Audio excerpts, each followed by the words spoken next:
Olha, todo grande criminoso, uma hora ou outra, esbarra no mesmo problema. A questão não é nem como ganhar o dinheiro, mas como usar essa grana toda sem chamar atenção.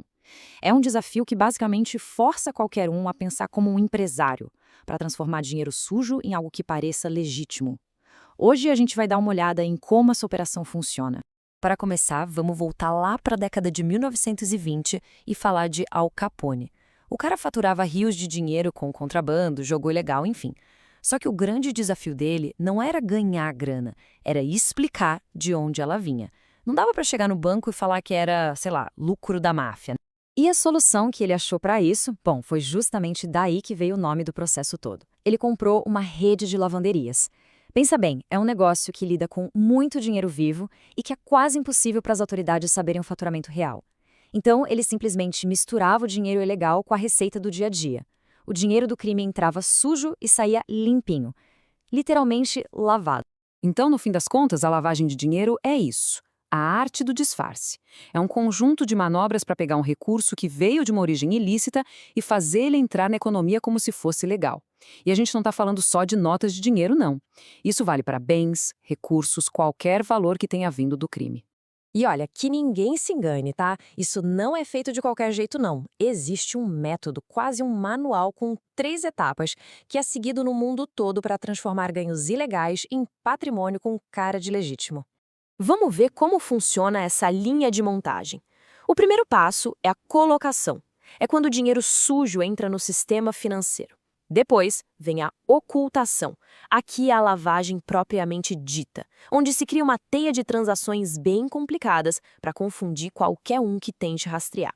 E por último, a integração.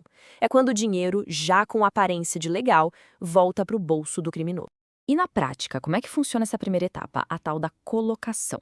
Bom, pode ser depositando valores pequenos em várias contas diferentes para não levantar suspeita, ou criando empresas de fachada que fingem ter um faturamento alto, ou até mesmo mandando dinheiro para fora para paraísos fiscais onde ninguém pergunta de onde veio.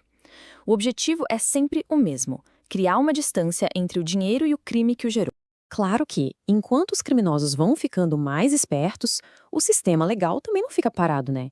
Existe toda uma estrutura pensada para detectar e punir essas atividades, o que transforma essa operação toda num jogo de risco bem alto. Aqui no Brasil, a grande ferramenta para esse combate é a Lei da Lavagem de Dinheiro. É ela que define as regras do jogo, o que exatamente é considerado crime, quais são as penas e como os bancos precisam agir na linha de frente para monitorar as atividades dos seus clientes.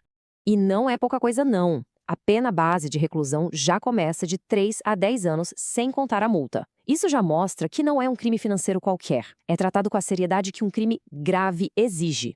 O interessante é que a lei tem uma dinâmica de incentivos. A pena pode ficar bem maior se o crime for repetido várias vezes, se for feito por uma organização criminosa ou se usar ativos mais modernos, como criptomoedas.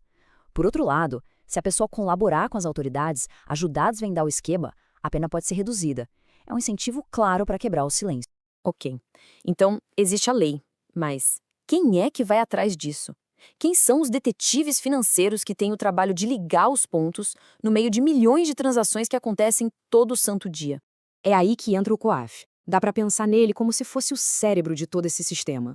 O COAF não investiga as pessoas diretamente, mas ele recebe e analisa as informações que os bancos e outras instituições são obrigadas a enviar. Ele fica procurando por padrões estranhos que possam indicar lavagem de dinheiro. Quando encontrar algo suspeito, ele comunica às autoridades. Só que o COAF não trabalha sozinho, de jeito nenhum. A lei joga uma responsabilidade enorme para cima dos bancos.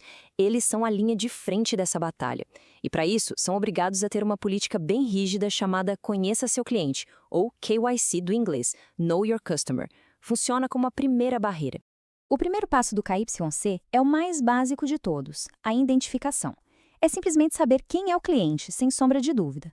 Conferir nome completo, CPF ou, no caso de uma empresa, a razão social e o CNPJ, tudo com documento oficial. É o alicerce de todo o resto. Beleza, já sei quem é a pessoa. Agora vem a qualificação. Nessa fase, o banco tenta entender a capacidade financeira daquele cliente. Qual é a renda dele? Qual o faturamento da empresa? Isso serve para criar um perfil de normalidade. Qualquer coisa que fuja muito disso vai acender um alerta. E dentro dessa análise toda, tem uma categoria de cliente que recebe uma atenção super especial: as pessoas politicamente expostas, ou PEPs. Basicamente, são políticos, juízes, diretores de estatais, gente do alto escalão do governo, daqui do Brasil ou de fora. Pela posição que ocupam, o risco de envolvimento com corrupção e, claro, lavagem de dinheiro é considerado maior. E aí, com tudo isso em mãos, vem o último passo, a classificação. Com base na identificação e na qualificação, o banco vai classificar cada cliente num nível de risco. Um cliente de alto risco, como uma PEP, por exemplo, vai ter suas movimentações acompanhadas com uma lupa, de um jeito muito mais rigoroso. Tá, mas e no dia a dia? O que faz o alarme soar lá no banco? Quais são esses sinais de alerta, as famosas red flags, que fazem uma transação comum virar uma operação suspeita aos olhos de quem monitora? Esse aqui é um exemplo clássico e bem visual. Imagina a cena. Chega alguém com uma montanha de dinheiro vivo e as notas estão úmidas, com cheiro de mofo, sujas de terra. Isso é um sinal claríssimo de que aquela grana provavelmente não veio de uma padaria. Sugere que o dinheiro estava escondido, talvez enterrado, o que é um baita indício de origem ilícita. Outra tática super manjada é a tal da estruturação ou fracionamento. É o seguinte: em vez de fazer um depósito de R$ 50 mil, que com certeza seria comunicado ao COAF, o sujeito faz 5 depósitos de 10 mil, em dias diferentes, agências diferentes. Os sistemas dos bancos são treinados para identificar esse padrão de quebra. Ou então, pensa numa conta de uma empresa que, de repente, sem nenhuma explicação lógica para o negócio dela, começa a receber centenas de depósitos pequenos vindos de tudo que é canto do país. Isso pode ser um sinal de uma rede tentando diluir uma grande quantia legal em várias transações que, sozinhas, não chamariam atenção. No fim das contas, o que a gente percebe é que essa luta contra a lavagem de dinheiro não é uma batalha que se vence e acaba. É muito mais um jogo de gato e rato, uma corrida constante, de um lado, criminosos criando métodos novos, do outro, o sistema financeiro e a lei tentando fechar as brechas. Isso tudo joga uma pergunta para o futuro, né? O mundo está mudando muito rápido. Hoje se fala em criptomoedas, em transferências globais que acontecem em segundos. Os métodos para lavar dinheiro ficam cada vez mais sofisticados. A grande questão é, será que as leis e os sistemas de controle vão conseguir evoluir na mesma velocidade? É uma pergunta que fica no ar.